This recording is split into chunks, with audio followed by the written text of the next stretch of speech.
nourished one of these services and achieved perfection. King Parikshit achieved the desired goal of life simply by hearing Srimad Bhagavatam. Shukadeva Goswami achieved the desired goal of life simply by reciting Srimad Bhagavatam. Prahlad Maharaj became successful in his devotional service by always remembering the Lord. Lakshmi, the goddess of fortune, was successful by engaging herself in massaging the lotus feet of the Lord. King Pritha became successful by worshipping in the temple. Akrura became successful by offering prayers. Hanuman became successful by rendering personal service to Lord Ramachandra. Arjuna became successful. Maharaj became successful simply by offering all of his possessions to Krishna.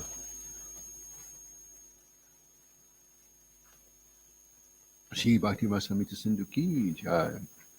Om Namo Bhagavate Vasudevaya. Om Namo Bhagavate Vasudevaya. Om Namo Om Namo Bhagavate Vasudevaya. Reading from Srimad Bhagavatam, 7th canto.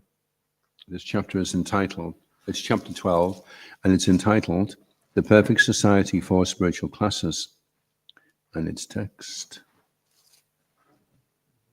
9. Nanvagni Pramada Nama Nanvagni Pramada Nama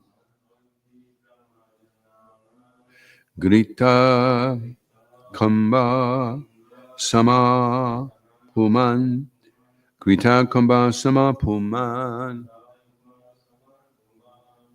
Sutam Api Raho Jayad Sutam Api Raho Jayad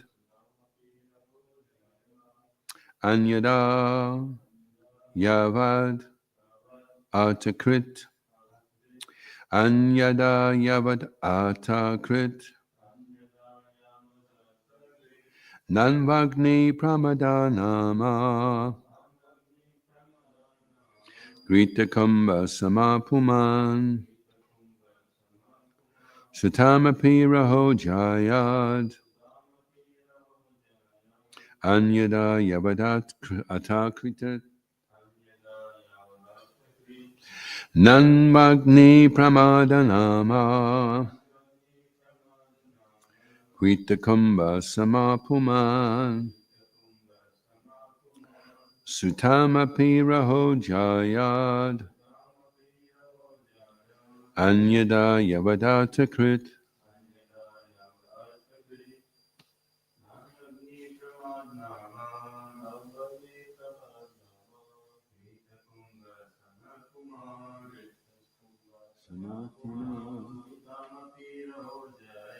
Sutamapi Raho Jayad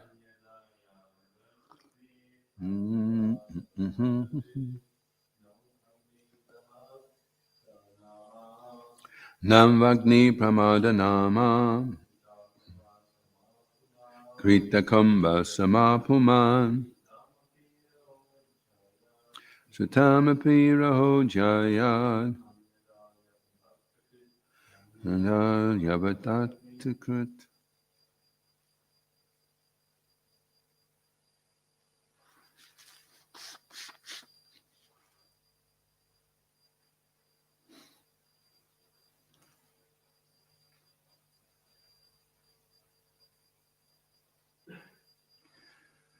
Nanu, certainly. Agni, the fire. Pramada, the woman, one who bewilders the mind of man. Nama, the very name. Grita Kumbha, a pot of butter. Sama, like. Puman, a man. Sutamapi, even one's daughter. Raha, in a secluded place. Jayat, one must not associate with. Anyada, with other women also. Yavat, as much as Artakrit required. Translation. Woman is compared to fire, and man is compared to a butter pot. Therefore, a man should avoid associating even with his own daughter in a secluded place. Similarly, he should also avoid association with other women. One should associate with women only for important business and not otherwise. Responsibly, please. Woman is compared to fire, and man is compared to a butter pot. Therefore, a man should avoid associating even with his own daughter in a secluded place. Similarly, he should also avoid association with other women. One should associate with women only for important business and not otherwise. Prabhupada Ki Jai. If a butter pot and fire are kept together, the butter within the pot will certainly melt.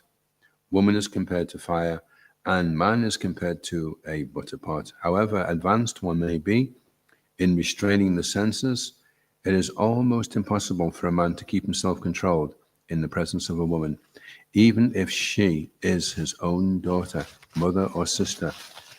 Indeed, his mind is agitated even if one is in the renounced order of life. Therefore, Vedic civilization carefully restricts mingling between men and women. If one cannot understand the basic principle of restraining association between man and woman, he is to be considered an animal. That is the purport of this verse. Om Jnanatimirandasya Gananjana Shalakaya Chakshuran Militam Yena Tasmai Shri Gurave Namaha Shri Chaitanya Manobhustam Stapitam Yena Bhutale Swayambhupa Kadamayam Dadati Swapadantikam Jaya Shri Krishna Chaitanya Prabhunichananda Shri Advaita Gadadha Shivasadi Gaura Bhaktavinda Hare Krishna Krishna Krishna Hare Hare Hare Rama Rama Rama Hare Hare Vanchakalpatarubhyascha Kripa Sindhubhyeva cha Panitanam Pavanebhyo Vaishnavebhyo Namo Namaha. So there is a verse in the 10th canto, chapter 39, text 38, I think it is, or 32. Vikriditam Rajavadabe idam cha Vishnu Shradam vitam Nishunayat Atavanayam Yad Bhaktam Param Bhagavati Pratilabhya Kaman Hidrogam Ashvapa Hinoti Acharena Dira. If one faithfully hears or describes the Lord's playful affairs with the young gopis of Vrindavan, will attain pure devotional service.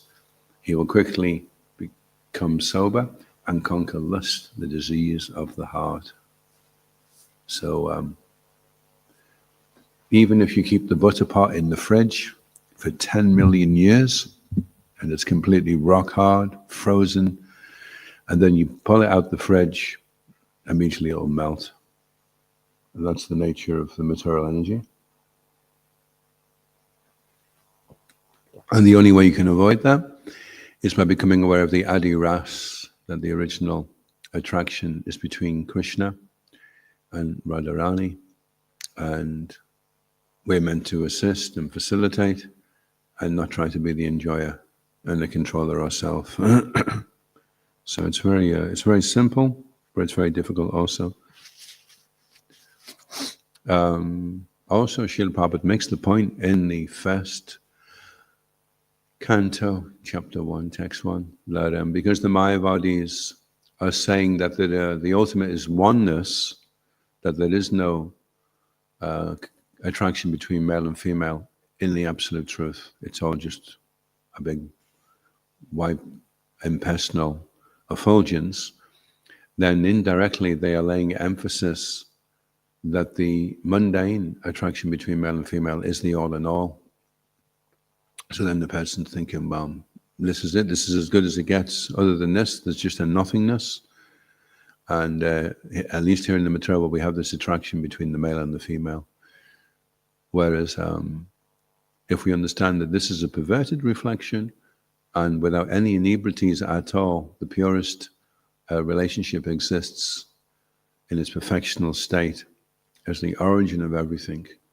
And if we can become aware, if we can hear it faithfully, then we can attain pure devotional service, we can conquer lust, and we can become sober.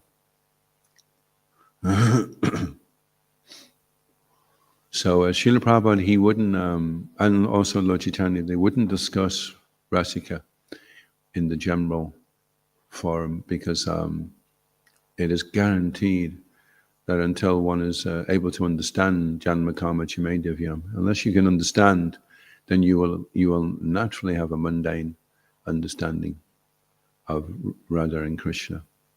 So one has to have that faith. One who hears or describes with faith. So that's the qualification. And because that faith will definitely not be there in the public assembly, then Lord Chaitanya would save those types of discussions for when he was alone with Ramananda Roy and Swarup Damodar. Otherwise, he would just talk tattva. This is his general. And Srila Prabhupada followed that. And his Guru Maharaj Bhaktisiddhanta Saraswati Thakur, he was very strict also about that. He was very upset when one bogus teacher was talking all the time about Radharani. It made him physically ill that this person was just speaking so freely in the public forum about Srimati Radharani. He thought it was such an offense, such a cheapening, because people will not understand until they've been through some kind of rigorous form of purification, through sadhana bhakti. Then they can attain the qualification to become, to appreciate.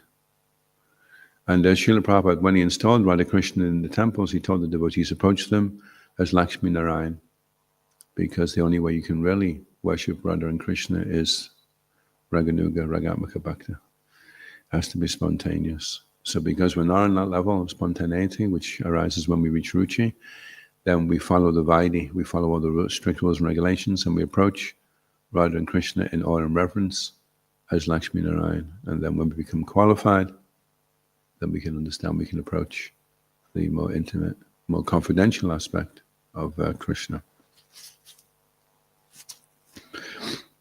So a woman is fire and man is butterpop. And however advanced you are, then the butter will still melt.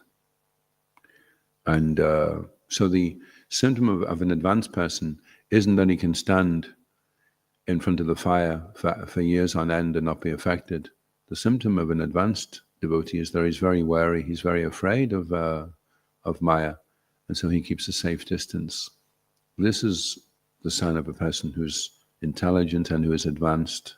Not that, oh, I'm so advanced now, let me go and have a look at this or have a look at that, because I'm so advanced I won't be affected by it. The advanced devotee is... even one time, Srila Prabhupada, there were some young girls doing some Bharatanatyam dancing. Srila Prabhupada wouldn't look directly at them. He looked away, giving an example for all of us to follow the same. In fact, the only exception to that rule is Ramananda Roy. He would massage the young dancing girls with oil. But because he was so aware he was so fixed in his swoop as a female himself, then he wasn't affected by that. But he's the only one. Everyone else, even Lord Chaitanya, he said, my mind becomes changed by even hearing the name of a woman or seeing the doll of a woman, because it's the form which is the problem rather than the substance. The substance itself isn't very attractive. It's the same substance that's made out of a male body, stool and urine and blood and flesh and bones. And we don't find the male body very attractive. The reason why we find the female attractive is because of the form of the female. And because we have so much envy for Krishna, then when we see that form, we think, that's for my enjoyment.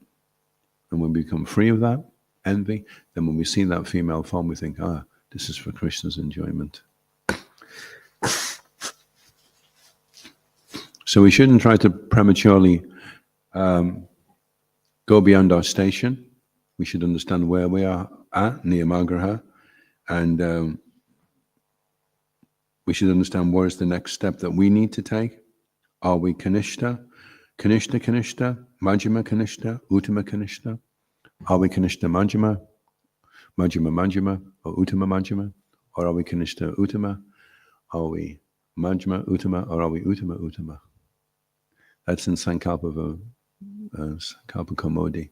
Sri Ramanuja is saying we have to see where we are and see what the next step is. We may have been at this stage for too long, and Krishna wants us to take a step forward, and we've stayed here due to complacency. That's also Niyamagraha. Or we may be putting ourselves in a difficult situation because we have an idea that we're beyond, that we're more advanced than we actually are. So it's very important. Sometimes it's not easy for ourselves to work out where we are. So if we have open-hearted relationships with senior devotees, then by their feedback we can find out where we are and what the next step is that we need to take.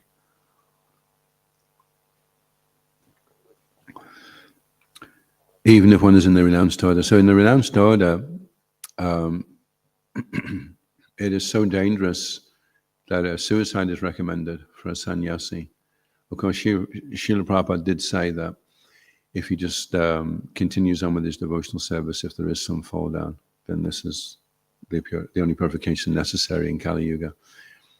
But that's how severe it is, that's how strict it is. But even one in the renounced order of life who knows that his life is at risk, and he has all the reasons why he shouldn't become, can still become attached, attracted to the opposite sex.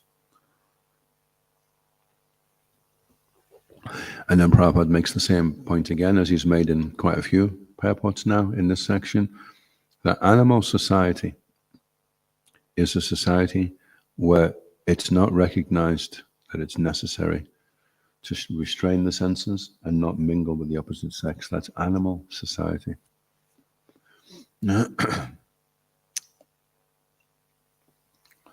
So we've got a long way to go. Got a lot of books to pass out and a lot of mantras to chant if we're going to change things around.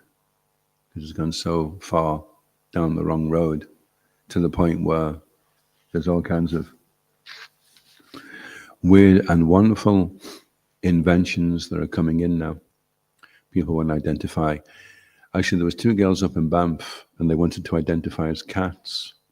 So the school had to put a litter tray, so that when they wanted to use the toilet, they could use the litter tray, because they wanted to identify as cats. So how are we going to turn things around back to sanity? Yeah, it's going to take time.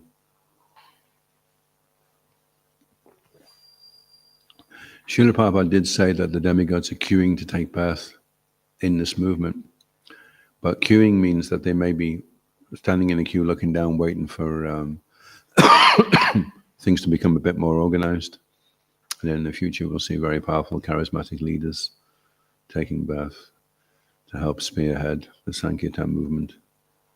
Sendapati Bhaktas will come, great generals, which will help spread. You see with Lord Chaitanya, he didn't come alone. He came with so many, and so many came after him also. So that will continue to help organize and direct. Although Srila Prabhupada was the founder Acharya, that founder Acharya will always stay the same. That's the distinction between him and any other Acharyas that come. So we live in an animal society, and because it's animalistic, then with animals, you can train them a little bit. Like we were staying with a friend at the manor, and she had a cat called Poppy. And Poppy was okay, but every time you opened the door, I wanted to come in the room, and she was saying, don't let the cat in these rooms. And Poppy was all friendly, but then when we were trying to push out the room, Poppy started biting your hand, and not scratching, but just kind of batting you with their paw, you know. So on the surface, people can seem civilized, and then as soon as they don't get what they want, then immediately the teeth come out and the claws come out. And it's a different story. There's a book actually called Lord of the Flies by William Golding about these boys that get shipwrecked on an island. And they start off very civilized, and as they go on, eventually all of them become like animals apart from one. And they're trying to kill this one boy, Ralph. And then just as they're about to kill him, a Navy officer comes in and sees the fire on the island, and then he rescues the boys. They'd been shipwrecked on the island. And it was just a story about how very quickly mankind reverts back to the animalistic ways, and that this civilization is a very thin veneer, and underneath mankind is still animal. Unless it's very strongly cultivated and the person is rigorously trained, then very easily he'll succumb to his animalistic nature. And we have leaders that are animalistic, so that makes it very difficult. So the leaders are supposed to, well, the leaders do set the example. It's just that the example they're setting isn't a very good one. So any questions or comments?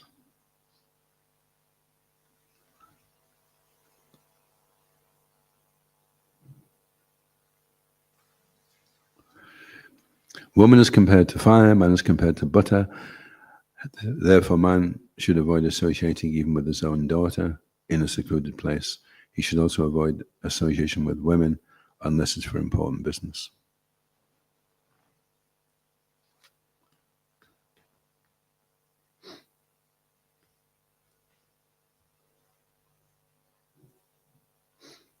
So it's interesting in Soho Street, they're making a lot of devotees right now with Studio 108. And there's no tilak, there's no dhoti, there's no bead bag. And there's hardly a whisper of God or Krishna, the Supreme Person. They just have nice prasadam, do some kirtan, and then gradually, slowly, they introduce them to chanting the Hare Krishna mantra. And once they start to chant regular, then they bring them along to the temple, and then they start to commit. And then they understand, we follow these rules, we don't just approach the women, you wear saffron, blah, blah, blah, blah. All that comes in later. Like Srila Prabhupada in the beginning, he just had everyone there, and they were all intermingling. And then back there, he introduced instant initiation, then all standards came in.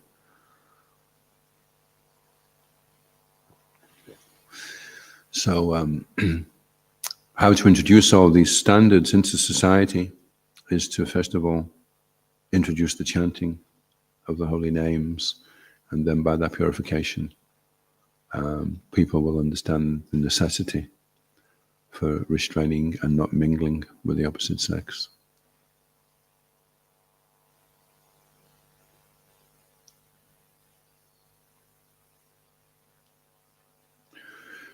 So it may seem, the question could be asked, it may just seem an impossible U-turn to try and take in human society, because we've gone so far down the wrong road.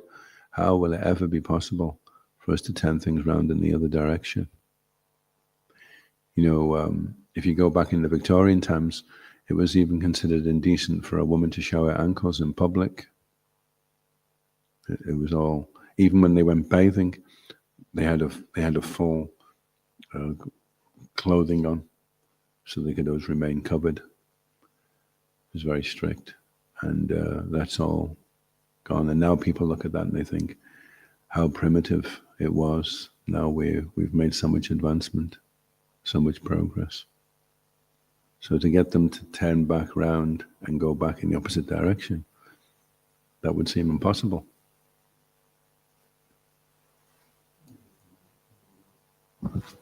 Hare Krishna, thank you, bro.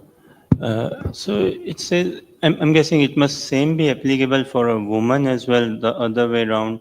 Like, therefore, a man should avoid associating with his own daughter in a secluded place. Can I say a woman should avoid associating with his own son in a secluded place? Yeah, for man, woman is woman, and for woman, man is woman.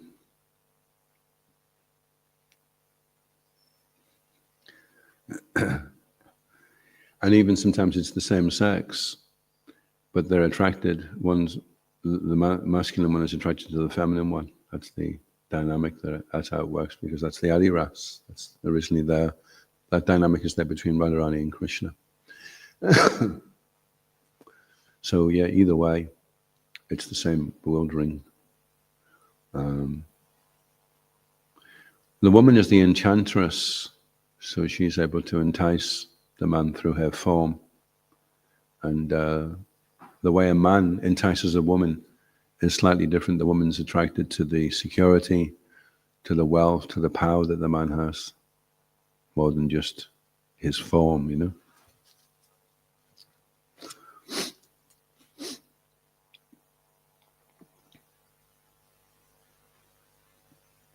So two different psychologies there. But and both sexes can be exploited. The man can be exploited by his attraction to the opposite sex and be sold loads of things, and the woman can be exploited by thinking she's going to find security and protection in somebody who turns out to not be very chaste, to be looking at other women all the time and not just staying chaste to the one woman. And then this creates insecurity, disrespect, divorce, everything crumbles because the woman doesn't feel protected by the man. So they all have their role to play. The man's role is not to look in the mirror and make himself look pretty. In the 11th canto, is it? It predicts the Kali Yuga. It says men will wear their hair very long and think themselves very beautiful. So that's not how a woman, that's not what how a man should try to make himself attractive to the woman, you know. It should be based upon his qualities of protection and respect that he has for the woman.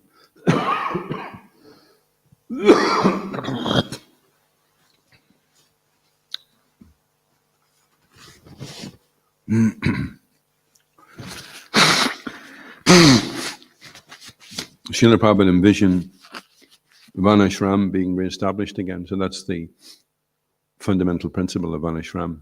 75% of the ashrams are restrained from mingling, and even the grihastha is still very restricted. Shishikoni Thai Mai Pashashi Ki Jai, Sitasi Nath Maharaj Ki Jai, Shankari Harinam Ki Jai, Shiva Sri Bhagavan Ki Jai.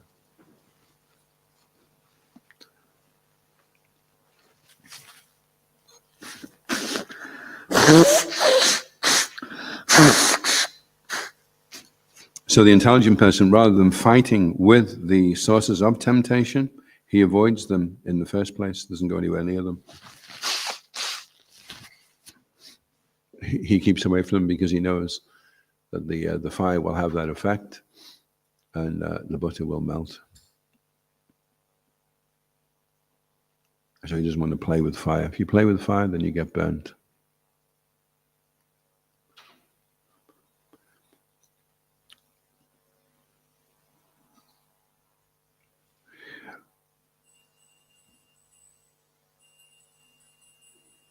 Therefore, Vedic civilization carefully restricts mingling between men and women if one cannot understand the basic principle. And that's why there's a book by Devaki Mataji, and it's Sheltering Relationships. And it's recommended there that a married couple make the best mentors, because if you have a male trying to mentor a female, then there's going to be problems there. But if it's a couple, a married couple, who are steady in their ashram, then they can offer shelter both to brahmacharini and brahmachari. So that's what's needed. Vanaprastha especially are very, very helpful in society for giving that guidance and that mentorship.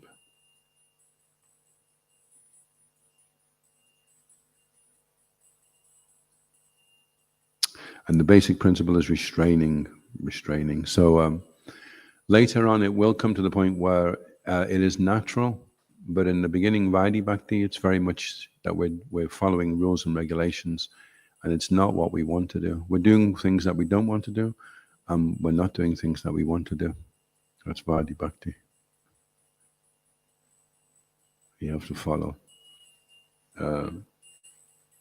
Irrespective of how you feel about something. And these days it's very popular that, well, I only want to do it if I feel like doing it. Like Rupa Goswami is saying that we should be enthusiastic. So if you only want to be enthusiastic when you feel like being enthusiastic, then you may not be enthusiastic very often. And when you are enthusiastic, then who's going to be able to really take it that seriously? Because, yesterday the very same thing, you couldn't be bothered, or you did it, but you didn't do it very well. And now suddenly you want to be given the responsibility of doing it. How long is that going to last before again you become unenthusiastic? So in spiritual life, we have to go from being reactive, which is really what the modes of material nature are telling us and making us feel like, and becoming proactive, that we value this principle. And because of that, we want to apply it irrespective of how we feel. We may not feel like working hard, we want to be lazy, but we're committed to wanting to do the job nicely for Krishna. So we brush aside our reluctance or our laziness. In the winter, we take a cold bath. In the summer, we cook in the kitchen. Matra spashista kontaya sitoshna sukadukada agama painonichas tam titikshas vabharata. You learn to tolerate, and you have to learn to tolerate without being disturbed, which means you have to do it joyfully, not just doing it begrudgingly, but because you're happy to do it. Great, this is an opportunity. I'm going to serve Krishna, show him how much I love him, show the spiritual master how much faith I have in him. I show the Diksha Guru or the Shiksha Guru, depending on who you're working with. And Susukam Katam Avyayam. When it's joyfully performed, then it's devotional service. Like Maharaj was saying, wasn't he? In class the other day, that if you're happy doing it, then it's devotional service. If you're doing it joyfully. Lord Chaitanya was very happy to serve the devotees. He wasn't thinking, I'm God, what am I doing serving you? You're an insignificant speck and I'm unlimitedly powerful. But he was happy to put sandalwood on them and garland them. He was relishing serving the devotees. And if God can do anything he wants, anything at all, Lord Chaitanya has everything at his disposal. He can do anything he likes. He can turn his house into a golden palace. He can turn his prasadam into a 54 preparation feast. But he's getting the most pleasure out of serving the devotees. So that should make us think, okay, this is where it is. This is where the pleasure is. This is where the nectar and the bliss lies in doing this,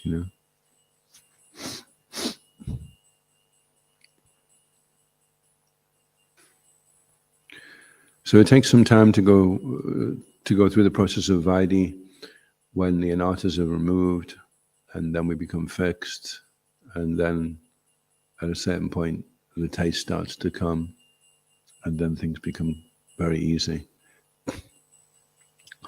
Just like you're running up a hill, and then you get to the top of the hill and it goes level, and then you're running, but it's much easier to run along the top of the hill, and then you go down the side of the hill, and running down a hill is a lot easier than running up a hill.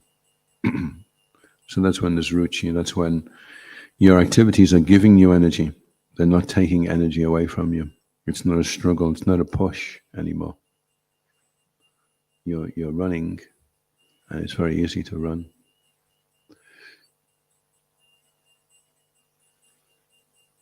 Any questions or comments?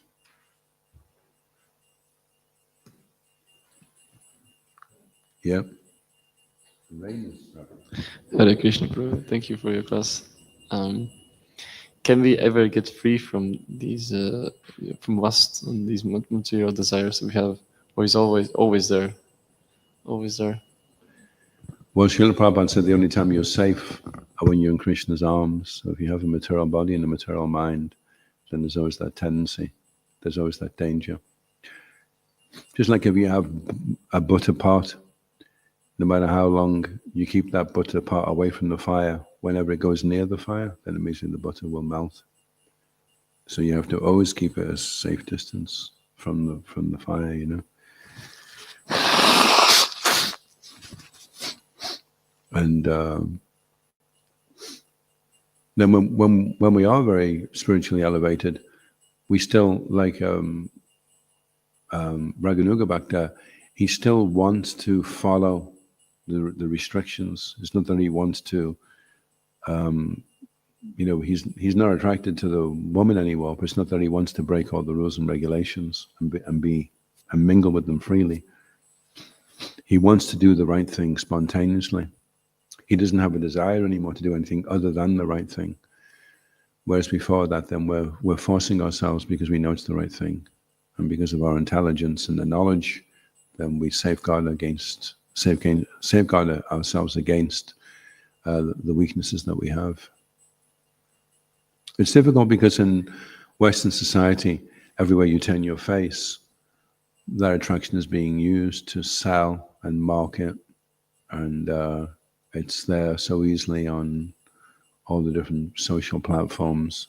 So one has to be very diligent to avoid, not go checking things out.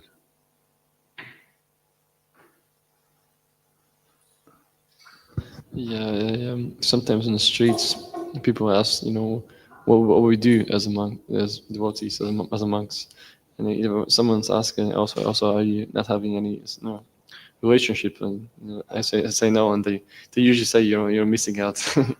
Yeah, they're missing out. You could say, have you been to a kirtan? Have you chanted japa? Have you heard the pastimes of Krishna? Have you seen the beautiful deity forms of Krishna? Oh, well, then you're missing out. See, for us, we've already tried these things, and we've decided this is superior, whereas they haven't. They've only tried that. They've never really had any experience of anything other than that. So we can say, well, we've tried. We've been on that side of the fence, and we prefer this side of the fence, but you're only on that side of the fence. So you need to come and try this, and then you can make a comparison. And then if you decide that being attached to dead matter is better than being attached to pure consciousness, then that's up to you, but it's highly unlikely that you will. Param Drishtvā Nivartate. Nivartate, you can cease from something if it's lower, but you can't cease from it if that's the highest that you know. If that's the best there is, then how are you going to be able to cease from it? You can only cease from it when you've experienced something better. Param Drishtvā Nivartate. Param means supreme, param para, paramount. When it's something topmost, something very elevated, then it's easy to give up something. Just like if a child has a toy, a little teddy bear, and when it's 3 years old, it's fascinated by the teddy bear, takes the teddy bear everywhere. But then when the child is 13 years old, then to go back and play with the teddy bear is childish. So these things amuse people that have not developed their consciousness, but when the consciousness is developed, then we're looking for other things rather than just childish things to play with, which gives some temporary pleasure, but then leave us miserable. Like it says in the Gita, the wise do not delight in pleasures which have a beginning and an end. We want pleasure that has no beginning and has no end. That's what we're looking for. Not temporary pleasure, real pleasure. If it's temporary, then it can't be real. Anything that's temporary cannot be real. Only that which endures is real. Of that which doesn't exist, there is no endurance. And of that which does exist, there is no change. So if it actually exists, then it never changes. And if it doesn't endure, then it doesn't really exist. Even if you meet the most beautiful woman and you have a fantastic relationship, You both grow old, and then the very thing that you are attracted to becomes the very thing that you become disgusted by. That's the way the material energy works. You have a flower and it's wonderful, it smells so nice, it looks so beautiful. A week later, the flower looks terrible, it smells terrible, and it's just to be thrown away. So the wise man, he thinks, okay, there's a flower here, but it's not going to give any lasting pleasure. A fleeting, temporary glimpse. What we're actually looking for is eternal. That has no beginning and no end. That's the only thing that's really going to satisfy us. And Srila Prabhupada, one time he said that just like if you want to purchase the most valuable diamond, then you have to pay a high price. He said to achieve Krishna, you have to pay the price of giving up sex life, which is the highest price to pay, to give up sex life. If you give that up, then you purchase Krishna. Krishna doesn't come cheap. So if you're prepared to do that, then Krishna is prepared to be purchased by you. And interestingly, because the butter pot always melts in front of the fire, but the butter pot can develop the desire to want to stay away from the fire. You can cultivate that desire. So rather than trying to cultivate or trying to fight against what is naturally there and conditioned into us, so heavily ingrained into us, just cultivate the desire to become aloof and distant from these things.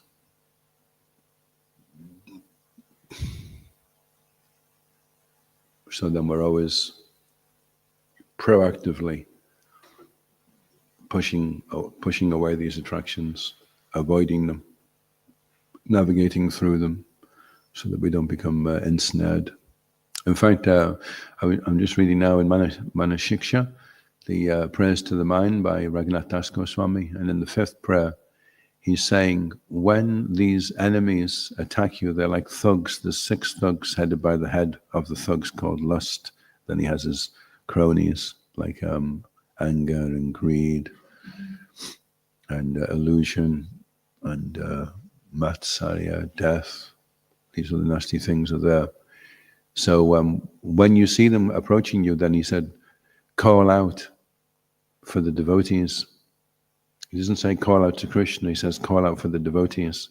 And he says the devotees are like policemen. So as soon as you call out for the devotees, it scares away the thugs.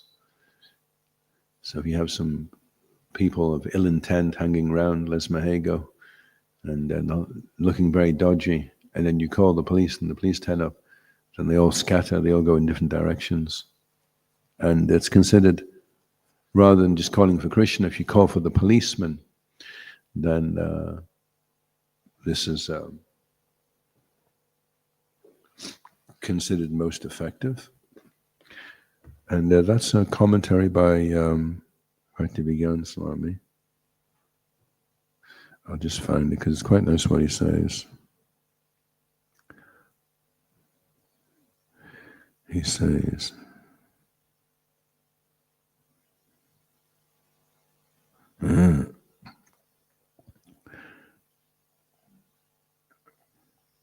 we have eagerly taken up the spiritual path, but the highwaymen attacked us in the dark and began strangling us.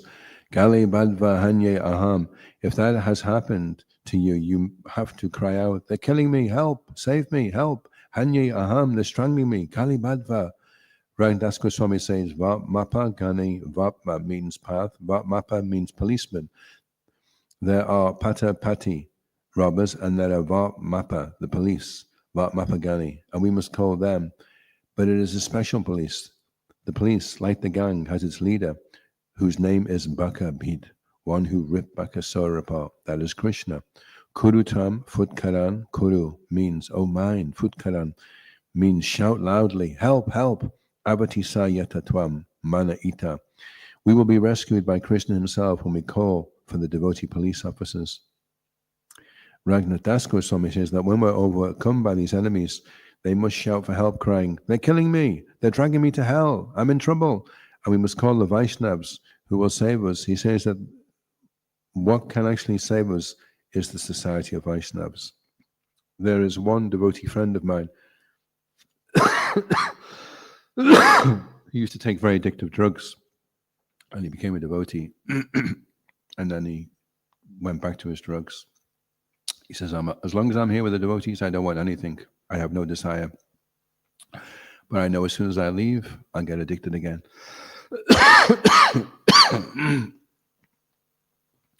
So we're in the association of devotees, all the problems are solved. Lust goes away, material desires go away, and the only desire that remains inside us is to serve Krishna and his devotees.